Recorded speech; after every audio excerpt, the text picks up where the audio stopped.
أشهد أن لا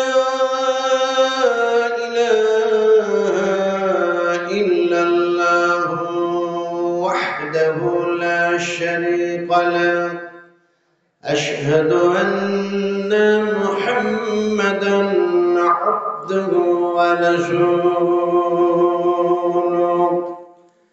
الذي أرسله بالحق بشيرا ونذيرا وداعيا إلى الله بإذنه وسراجا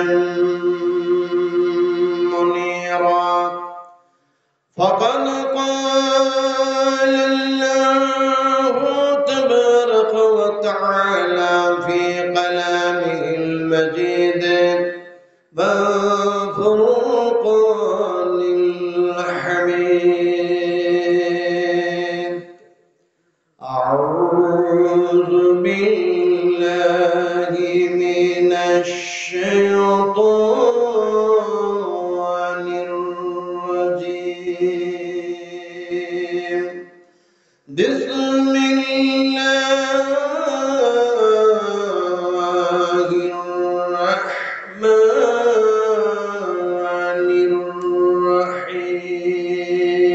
الرحيم إن الله وملائكته يصلون على النبي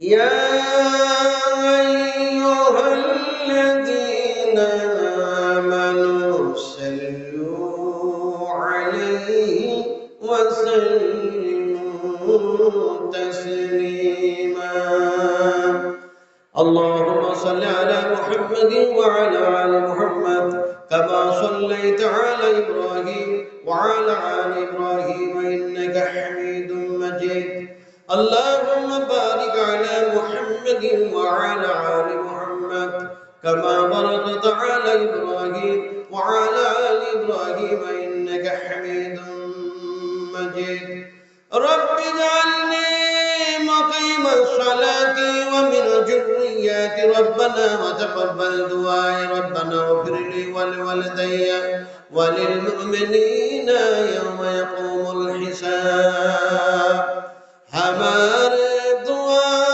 है ऐ खुदा हो इस्लाम का बुलबुला सदा अता कर सभी को हिदायत का नूर जलालत का अंधेरा हो जाए दूर या रब अगर तू करम करे वो बाप दे ज़बां को जो दिल पर असर करे तक़ब्बल मिन्ना इन्नका अंतस समीउल अलीम व तुब अलैना इन्नका अंतत तव्वाबुर रहीम सुब्हान रब्बिक रब्बिल इज़्ज़ति अम्मा यसिफून व सलामुन अलल मुरसलीन व अल्हम्दुलिल्लाहि रब्बिल आलमीन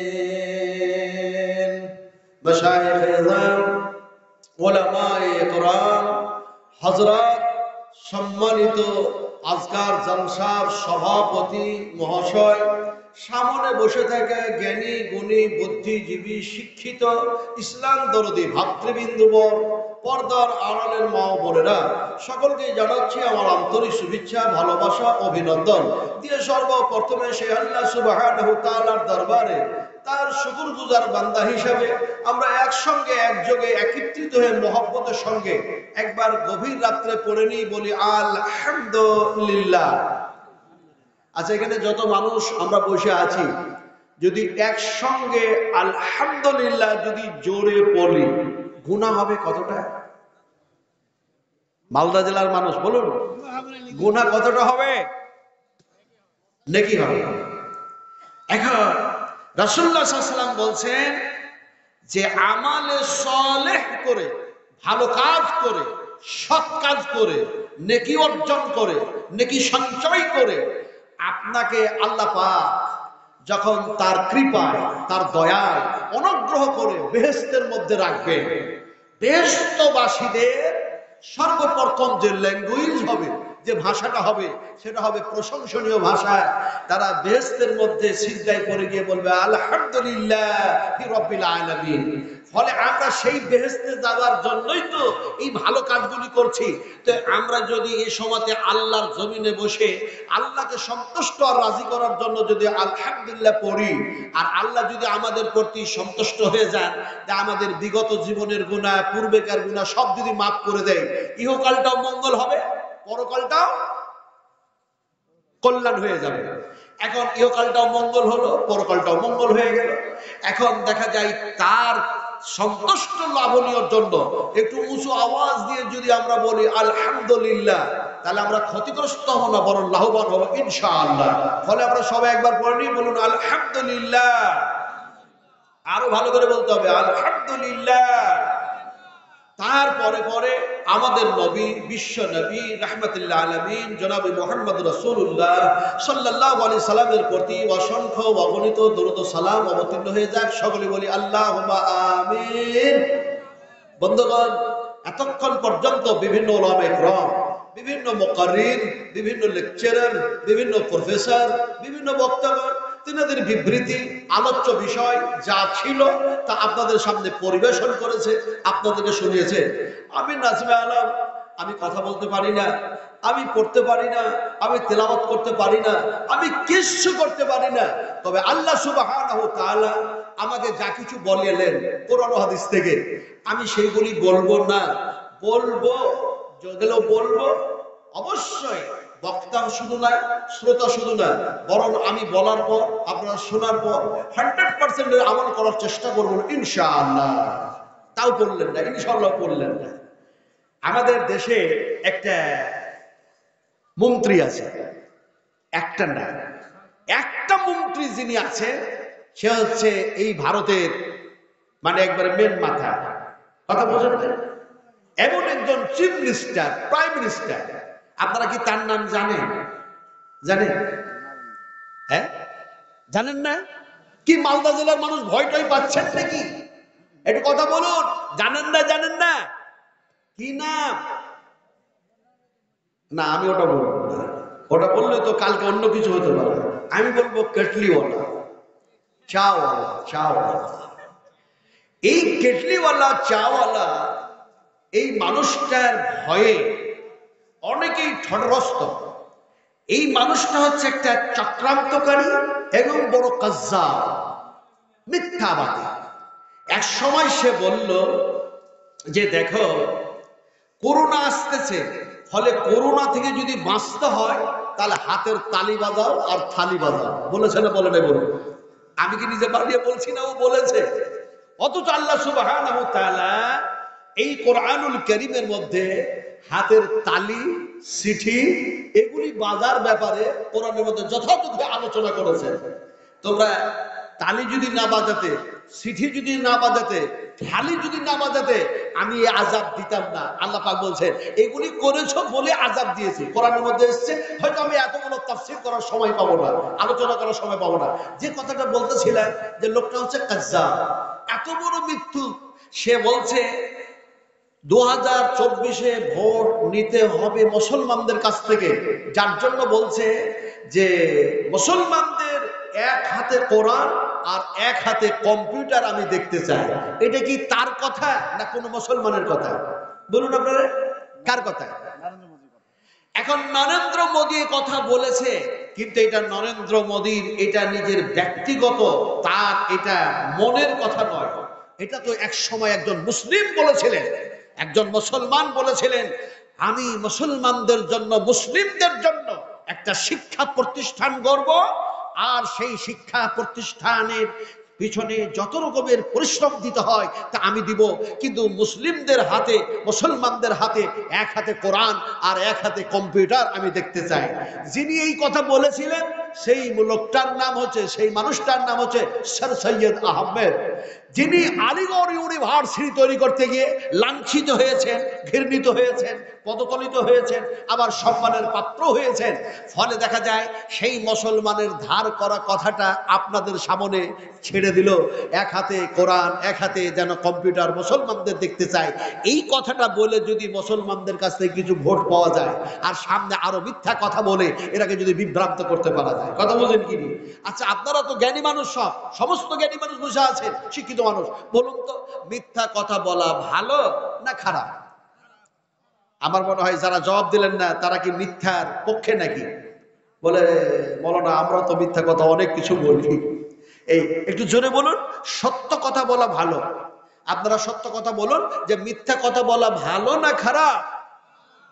ইয়াকু কাযিবান ফাআলাইহি কাযিবু ওয়া ইয়াকু সাদিকান ইউসিবকুম বা'দাল্লাযী ইয়াঈদুকুম ইন্নাল্লাহা লা ইয়াহদি মান হুয়া মুশরিকুন কাযযাব। আল্লাহ রাব্বুল আলামিন বলেন, যারা মিথ্যাবাদী হয়, যারা সীমা লঙ্ঘনকারী হয়, সীমা অতিক্রমকারী হয়, এই সীমা অতিক্রমকারীদের আর এই মিথ্যাবাদীদেরকে আমি আল্লাহ পাক হেদায়েত করি না। কিন্তু আল্লাহর এ ওয়াদা থাকলেও বিশ্ব নবী যেন দেখা যায় দোয়া করেছেন না করেন নাই? করেছেন না করেন নাই? আমিও দোয়া করি নবীর উম্মত হিসাবে, আয় আল্লাহ তুমি অমিত শাহকে ইসলাম কবুল করিয়ে দাও, এমনি করে যেন মোদী সাহেব ইসলাম কবুল করিয়ে দাও, রাজনাথ সিং কে ইসলাম কবুল করিয়ে দাও, এমনি করে দেখা যায় মুকুল রায়কে ইসলাম কবুল করিয়ে দাও। আর এই পশ্চিম বাংলার সর্বপ্রথম মুসলমান যদি বানাতে হয় তাহলে মমতাকে বানিয়ে দাও। আমিন বললেন না? একটু জোরে বলুন আল্লাহুম্মা আমিন।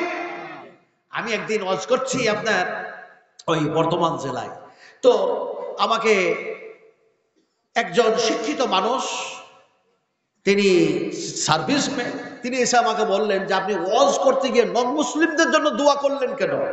যে মমতাকে ইসলাম কবুল করিয়ে দাও, মোদীকে ইসলাম কবুল করে দাও, এই আল্লাহ তুমি এটাকে ইসলাম কবুল করিয়ে দাও, এই ধরনের কথা আপনি বললেন কেন?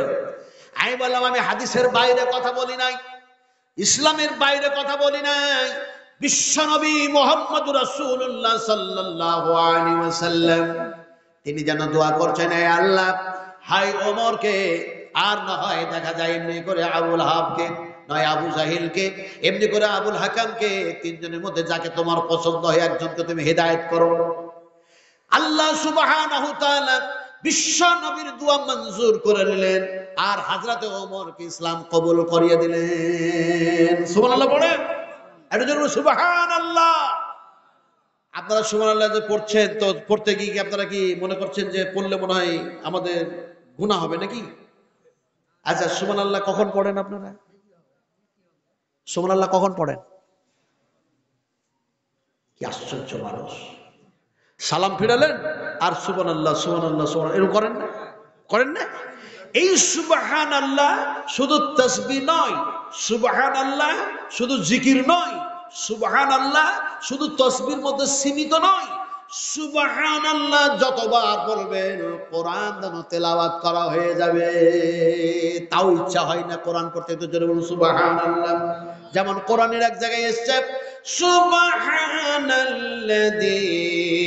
আসরা বিআবদিহি লাইলাম মিনাল মাসজিদিল হারাম ইলাল মাসজিদিল আকসা। এই শব্দগুলি দিয়ে, এই আয়াতগুলি দিয়ে আমি বিশ্বনবী মুহাম্মদুর রাসূলুল্লাহ সাল্লাল্লাহু আলাইহি ওয়াসাল্লামের মিরাজের কথা আলোচনা করতে চাইছি না। তবে আলোচককে তেলাওয়াত করলাম কেন? এই আয়াতগুলির মধ্যে প্রথমে এসেছে সুবহানাল্লাযী, পবিত্রতা বয়ান করছি সেই আল্লাহ যিনি হচ্ছেন পাক, যিনি হচ্ছেন পবিত্র, তার হাবিবকে, তার রাসূলকে রাতারাত মিরাজ করিয়েছেন। জোরে সুবহানাল্লাহ। আমার ভাইরা, আমি যে কথাগুলি এতক্ষণ পর্যন্ত আলোচনা করলাম, এই কোরআন থেকে হাদিস থেকে আলোচনাগুলি আমরা করব আর শুনবো, শোনার পরে 100% আমল করার চেষ্টা করব ইনশাআল্লাহ। একটু জোরে পড়া যাবে না? আবার আমি প্রথম কথাটা ঘুরিয়ে নিয়ে আসছি, রিপিট করছি, ইনশাআল্লাহ পড়া যাবে না? যাবে না? একটু জোরে বলুন ইনশাআল্লাহ।